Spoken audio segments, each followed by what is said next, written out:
This is a nice of them. Is this where you take people when it's time to arrest them?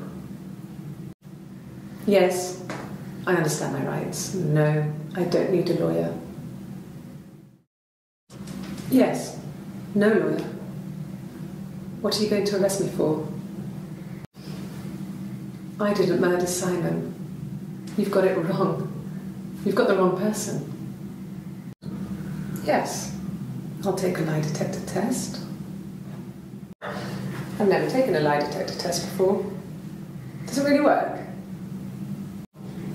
Yes, my name is Hannah Smith. Oh, shit. Sorry.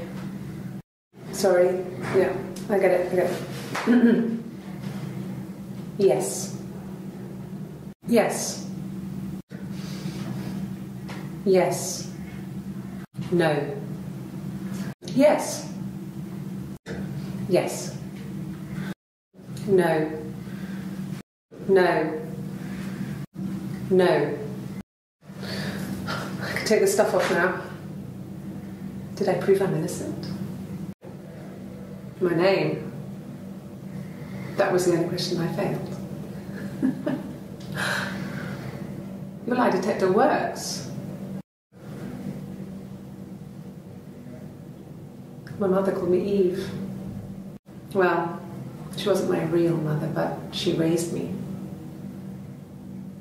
Do you want to hear the story? It's a real-life fairy tale. Across the road, where my parents first lived there, was a midwife called Florence. When Hannah was born, I was born at the same time. The midwife was there to help. I'd been throttled by the cord, probably wrapped around my neck by Hannah. The midwife told my mother I was dead. But I wasn't. She wrote all this stuff in a diary. Amazing what people will admit to on paper. Florence took me home with her. Mother hadn't been expecting twins and had a healthy baby. I guess she was just happy for Florence to clean up. Take away the evidence that this was anything but a happy occasion. Florence raised me in her home. I never left it. She kept me out of sight. It wasn't odd for people to see a midwife with a baby, carrying in supplies, washing nappies, that sort of thing. I never knew any different. I grew up looking out of my window and seeing her across the road. I thought it was like a reflection in the mirror. She was me.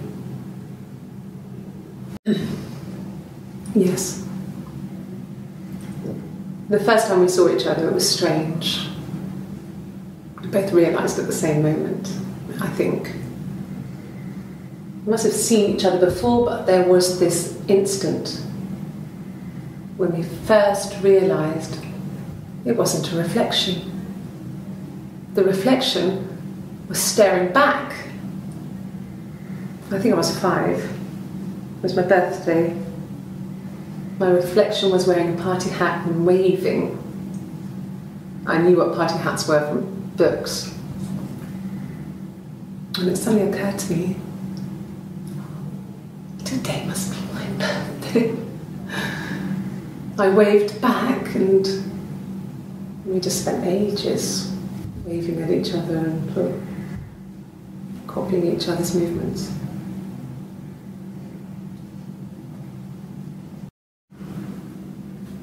Mother wanted me to grow my hair long, but I kept cutting it myself. I wanted to look like my reflection. She always had short hair when she was little. Mother would hide the scissors, but I would find a way. Cut it with a bread knife, something like that. My reflection would always leave her house and go on adventures, but I never could. Mother taught me at home, and I had books and TV.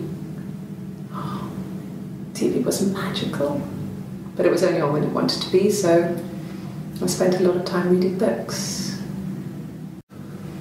fairy tales. Stories about lost princesses, evil witches, magical mirrors and lost children.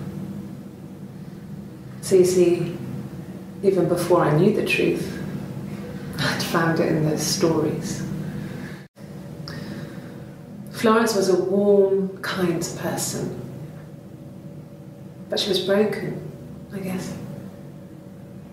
When I found her diary, I also found a biscuit tin with other stuff in it, older papers, letters, that kind of thing. Her story was in there. I never really spoke to her about it. I was far too young to really understand. I guess I just put it together later, once I was older. She had loved children, planned to have a large family, but her husband died in the war. And that was back when you married for life. She never felt like she could marry again. Isn't that strange? She was a widow from her 20s. But, I mean, I guess it was different then. You know, you married for life and she felt she could never marry again. I guess it was harder, a war widow. One of the dead.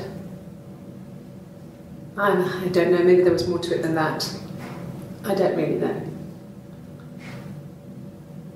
No, it was just me and her. Eve was the name they were going to call their first child. They talked about it and were going to try when he came back. Florence's family had a history of firstborn girls, so they were convinced it was going to be a girl. It's hard to know if this is all true. These are stories I remember, that I read when I was a child. Maybe I misread, maybe I misunderstood. Sometimes it's hard to remember what happened last week.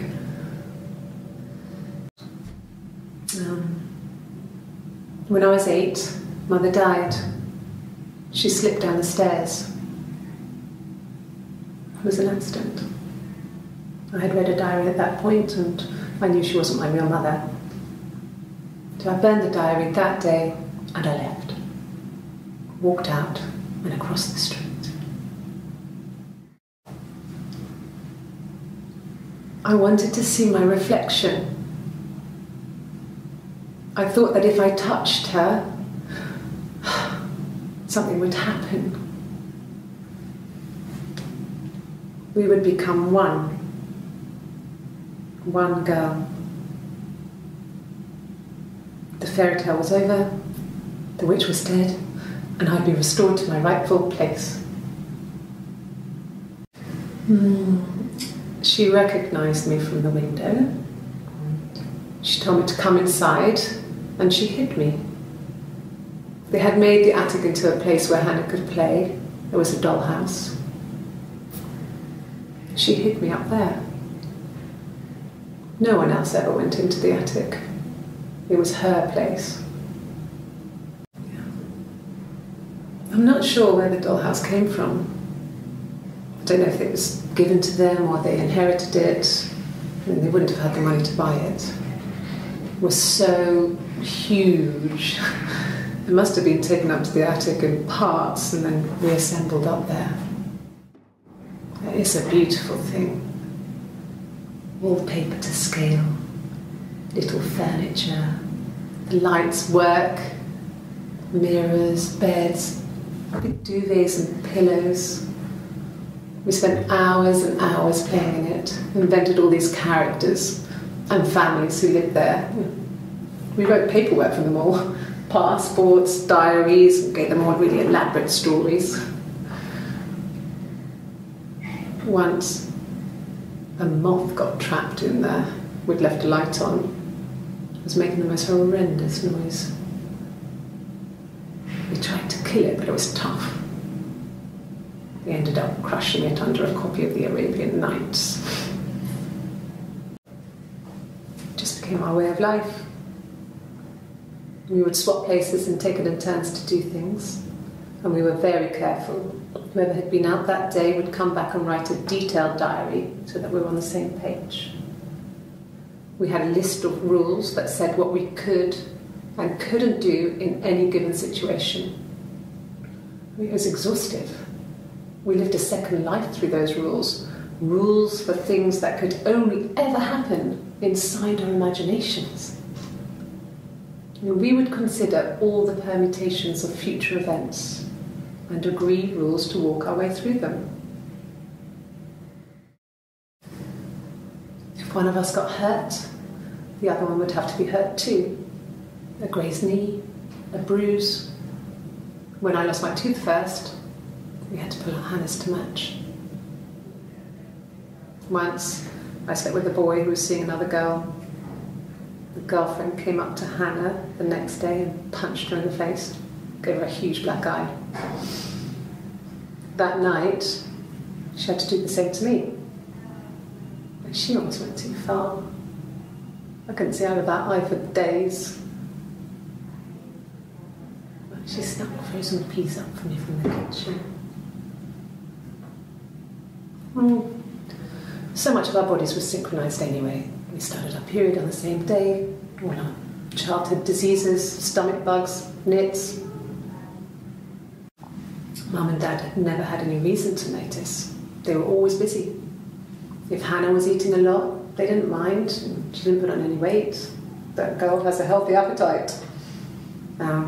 If they heard us talking in the attic, they just thought it was Hannah playing one of her games, and that Eve was our imaginary friend. Once, she was already up and dressed and ready to go to school, and I snuck down for a piss. Mum saw me in my underwear, she went mad. "Get dressed this instant!" So I ducked into our bedroom, and seconds later, out came Hannah, dressed and ready. My mum was amazed. When we weren't together, we'd send secret messages by tapping out a code that we'd learned from a book, the knock code, something prisoners of war would use. We'd tap them out on radiator pipes or the attic floor.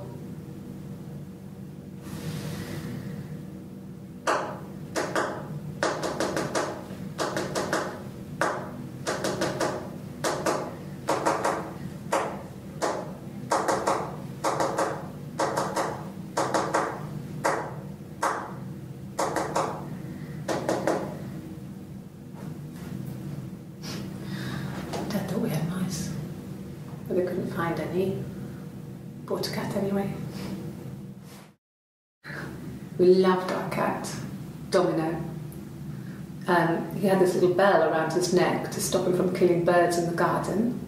And we used to write each other notes and put them in the bell, and we could send them to each other. Mum found some of the notes once, and she thought I was just writing to myself because our handwriting was identical. And we had our own words for things, so she didn't quite understand them anyway. We were obsessed with fairy tales. Not just the pretty ones, but the traditional ones. They were dark and real, bizarre and violent. Felt like life. We had this huge old book that I think Mum must have bought from a library sale. The illustrations had thin tracing paper over them to protect them. They were in colour, shiny plates. At the front of the book was an index of illustrations. We read that more than the actual stories. We'd read aloud the captions and flip between the pictures. There was something intimate about peeling back the tracing paper, undressing the pictures. Rapunzel's hair is cut. The eagle plucks out his heart. The princess pricks her finger. There were always princes and princesses. They were the special people, more important than the other characters in their stories. We knew we were like that. Twins. Magical. We were the princesses. We had a poster of Princess Diana from the newspaper up in our attic. Had a pride of place. And underneath we used to put all our special things. When her engagement was announced, we were obsessed with everything she did. And later, when her life went so bad, we felt for her. Her divorce last year just kind of drew a line under things. When beautiful people died, we always felt like it was a sign. You remember Princess Grace Kelly? She died in a car crash the year before we met Simon.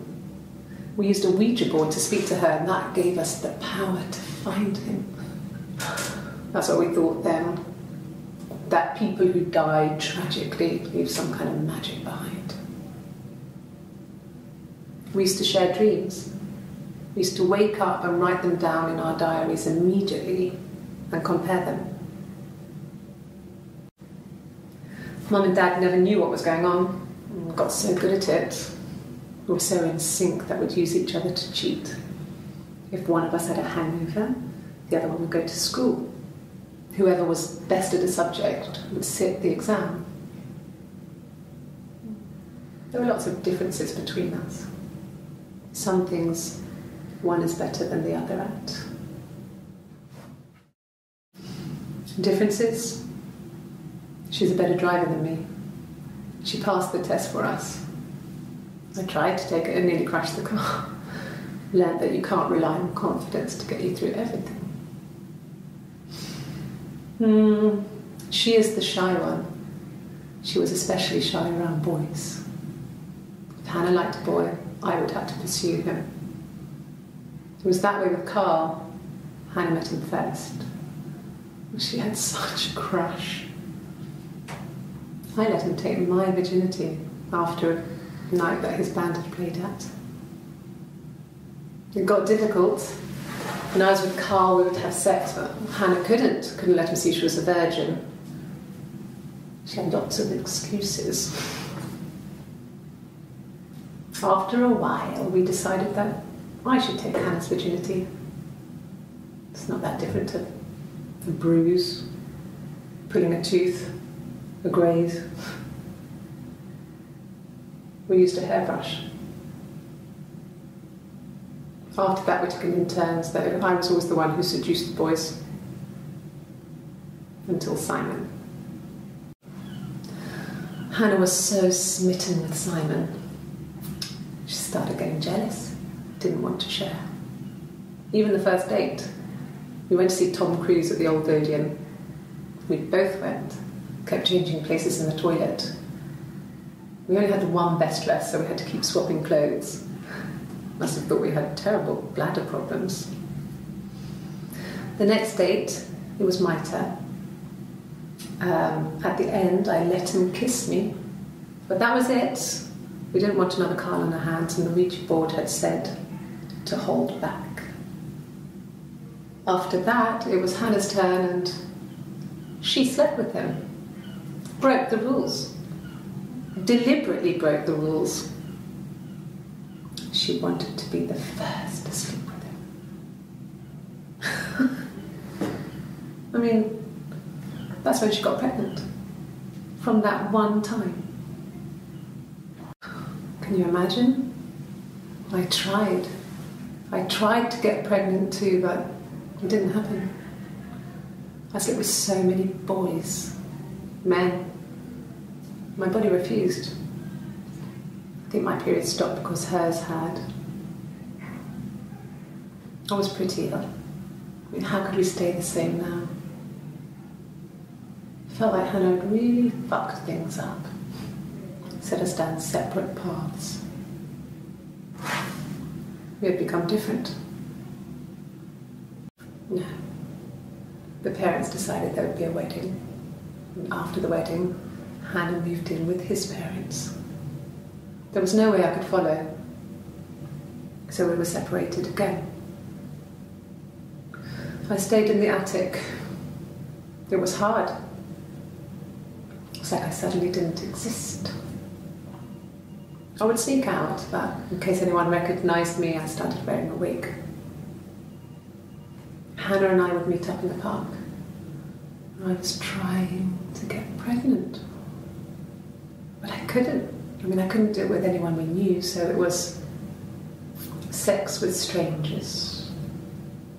drunk guys I'd met in clubs, parks and alleyways. I was 17. It felt like I was being punished. But it was Hannah who had betrayed us. I had to stop when one of the guys gave me an STD.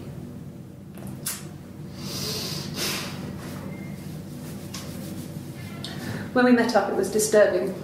For the first time, my reflection, she didn't look like me. She was fatter, flushed.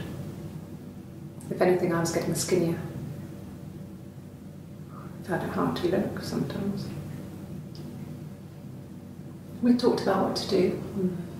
Was it time to become our own people?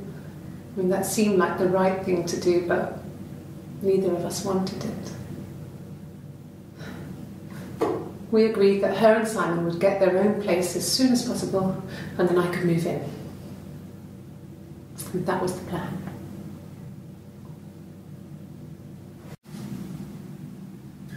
Hannah had a miscarriage. This was late in the pregnancy, and it left her infertile. Felt like the universe had corrected its course. We were aligned again. But Hannah and Simon were still living with his parents. They were married. Simon had a job at the Glaziers now. Eric had given him a full-time position after he left school. And then I was living in the attic. It was a very hard time. I was depressed, was still pretty sick of the STD. And I came down one morning and they were dead. They were in bed and both had been sick. They'd thrown up a lot. And I'd slept through it.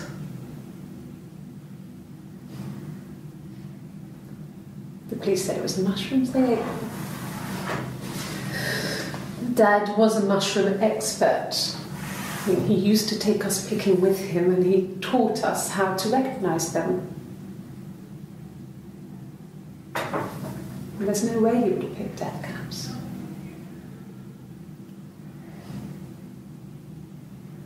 But the police believe that's what happened. They never even looked in the attic.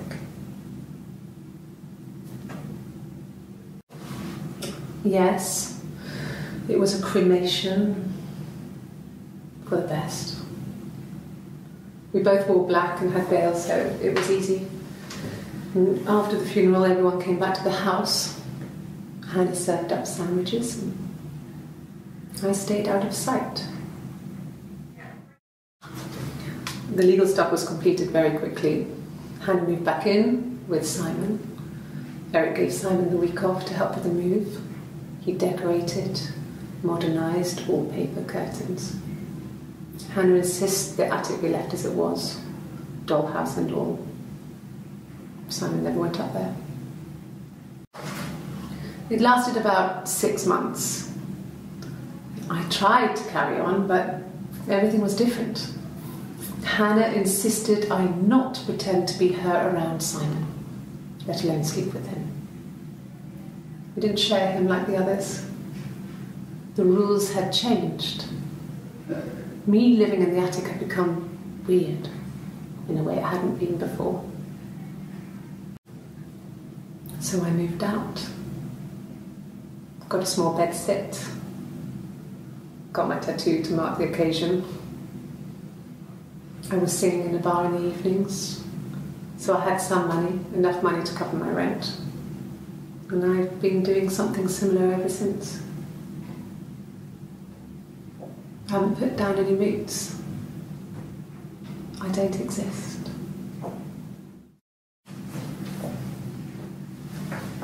He saw me singing one of my shows. Pure chance.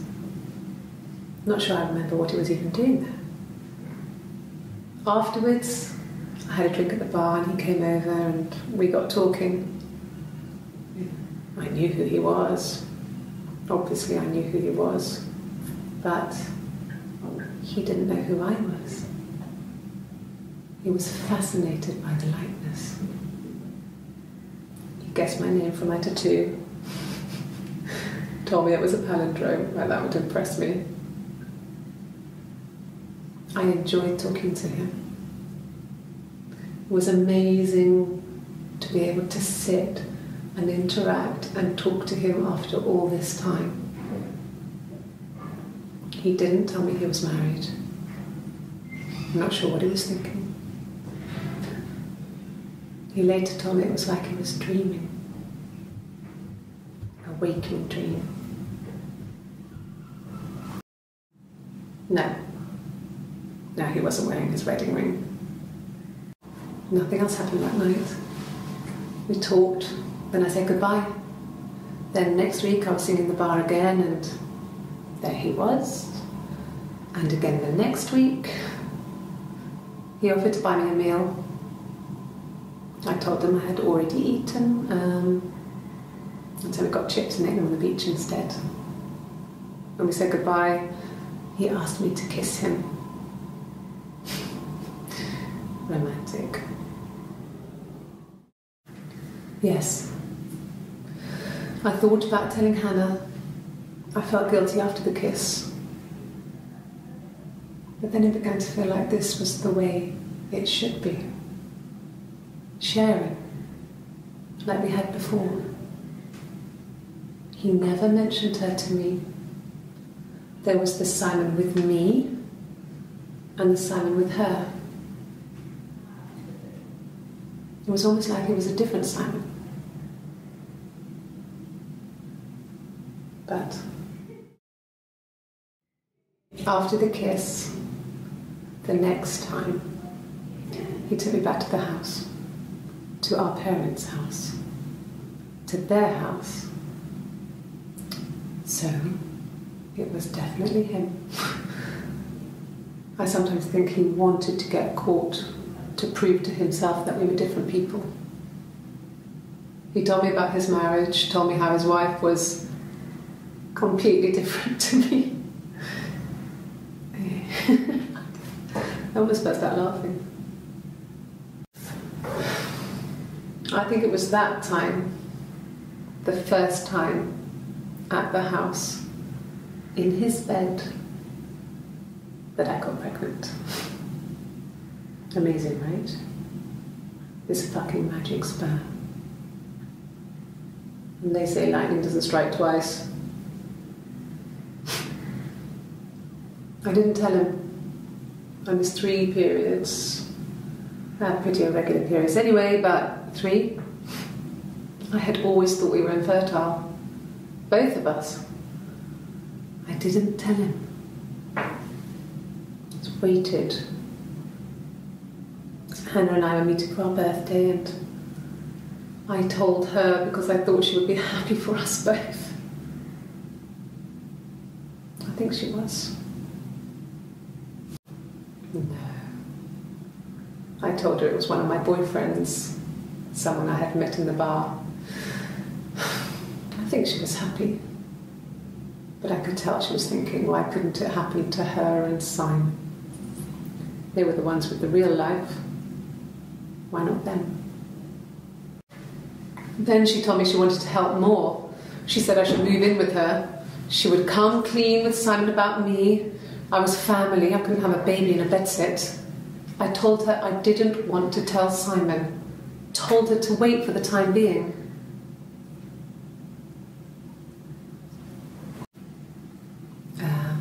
When she went home, Simon had a birthday tea waiting. Afterwards, she told Simon about me, told him I was pregnant. She wanted me to move in with them, this sister he didn't know she had. She knew that instant. The look on his face.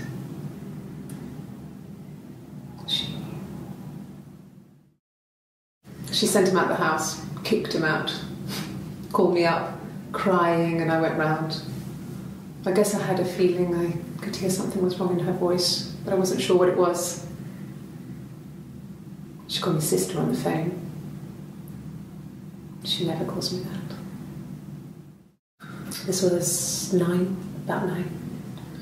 I went round and she was waiting for me. She was furious and so angry, the kind of anger you can only have towards yourself.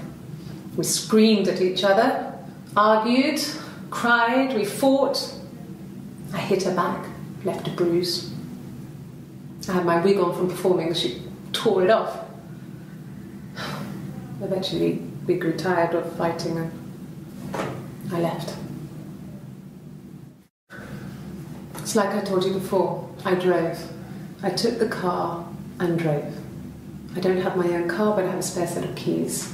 I just drove north. I wanted to think, put some space between me and them. Everything I told you before is true. I stopped at Glasgow. I was tired, exhausted. I pulled out and I hit a car. My car was okay, but I was worried about the baby, so I went to A&E to get the okay.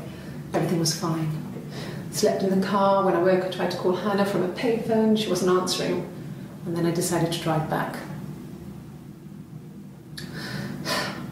I had decided that she was more important to me than Simon. Like I said before, it was 3, something like that. I walked in, saw Simon. He was on the floor of the living room. His throat had been cut. There was a lot of blood.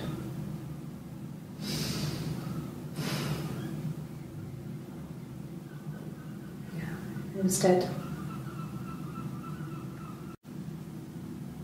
She was sat behind him.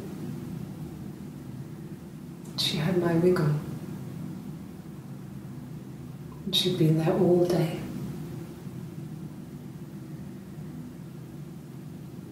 And she had blood on her.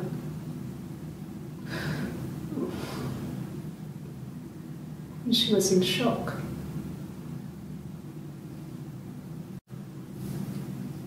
Her story is that she'd waited for him to come back. She put on my wig, some of my clothes, pretended to be me. They talked. She'd enjoyed being me. He said he wanted to be with me. Then he took out a present, another mirror, just like the one he'd given her earlier. That unique present. She went crazy, smashed the mirror. They argued, screamed. He hit her. So she grabbed a piece of the mirror and just swung it round. She cut his throat clean open. She'd only meant to scare him off. It happened very quickly. We hardly had to talk to each other. We agreed almost silently. The baby was what mattered. We'd help each other. We cleaned up. We bagged up the broken mirror, her clothes. They're gone. We took him down to the cellar. We knew we had an alibi, and we wanted the body to be found later. We wanted to have suspicion on us, so we could then disprove it, rather than have it linger. Better to keep the body in the house than risk being seen with it. The watch, that was my touch, to make sure the alibi stuck. My sister is gone. And she's never coming back.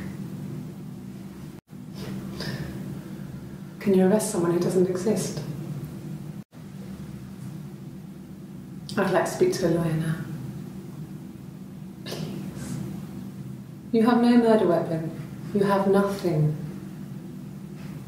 And all these stories we've been telling each other, just that. Stories.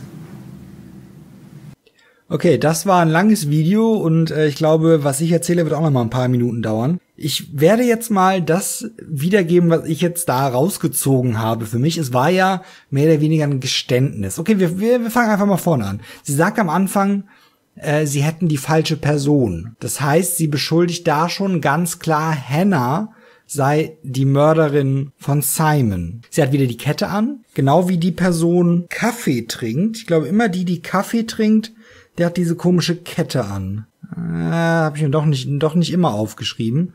Aber vielleicht hat man es manchmal auch nicht gesehen, das kann natürlich auch sein. Beim Lügendetektor-Test versagt sie beim Namen. Das ist die einzige Frage, wo sie durchfällt.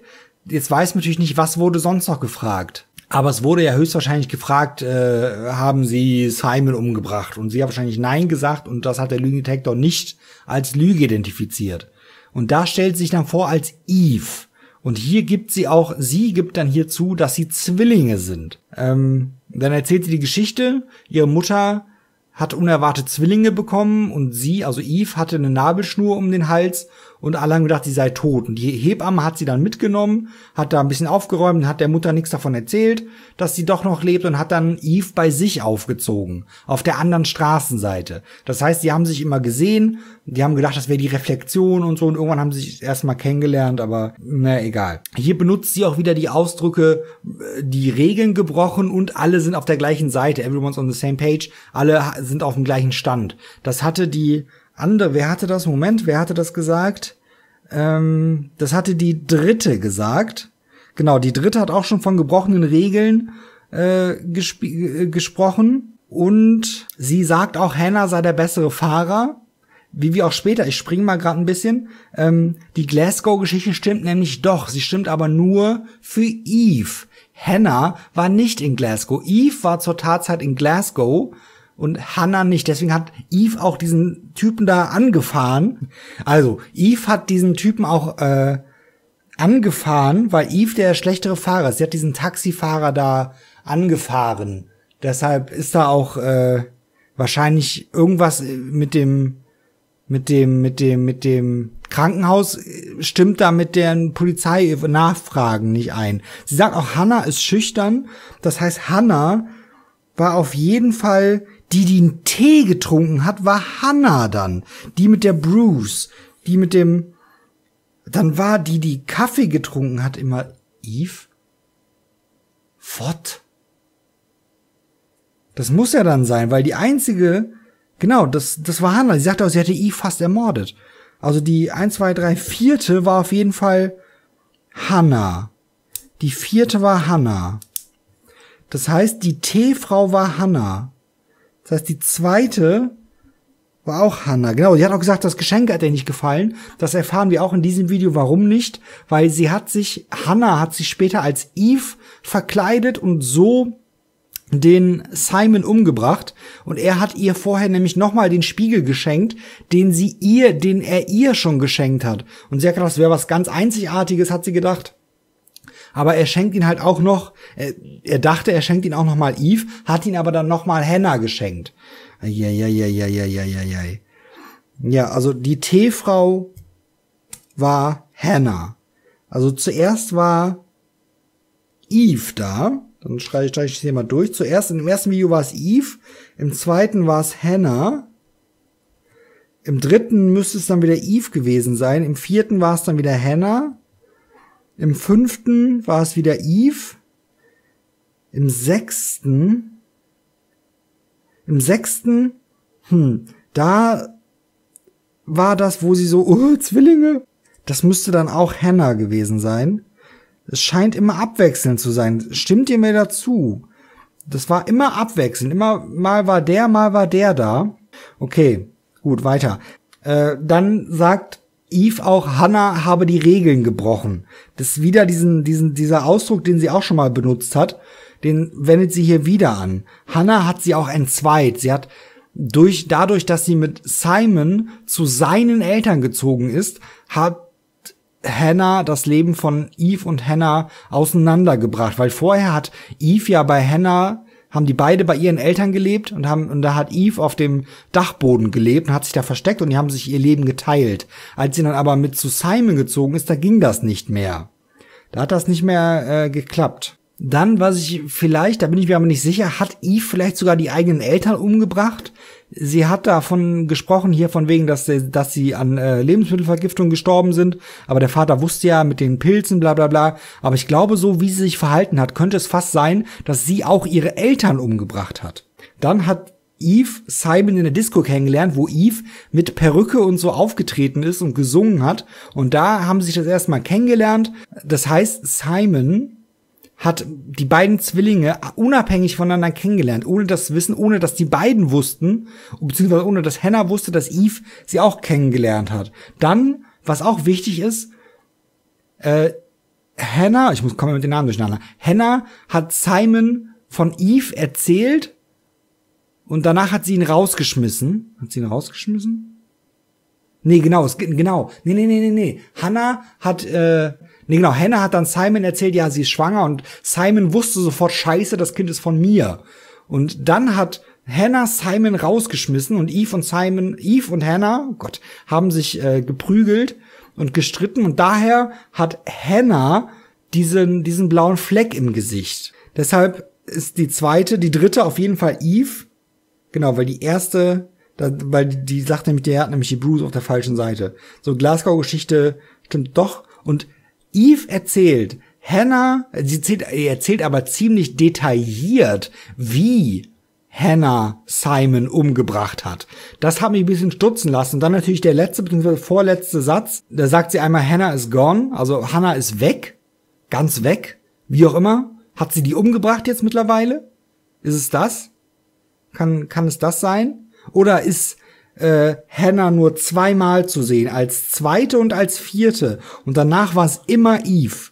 Das kann natürlich auch sein, dass Hannah nur in Video 2 und Video 4 zu sehen ist, danach ist es immer nur Eve, das kann sein. Und sie sagt ja auch, sie möchte einen Anwalt, weil alles, was wir hier erzählt haben, alle die Geschichten, sind genau das, Geschichten. Und damit endet das Video. Und das heißt jetzt für mich, dass es auch genau andersrum sein könnte. Das kann auch heißen, dass Eve Simon umgebracht hat, weil sie das ja auch so detailliert beschrieben hat. Also ich bin immer noch nicht hundertprozentig aufgeklärt. Ich hoffe, irgendwann gibt's von den Entwicklern mal so ein Add-on oder irgendwas, wo man vielleicht auch die Detective-Fragen hört oder wo man das komplette Geständnis hört oder die komplette Wahrheit erfährt.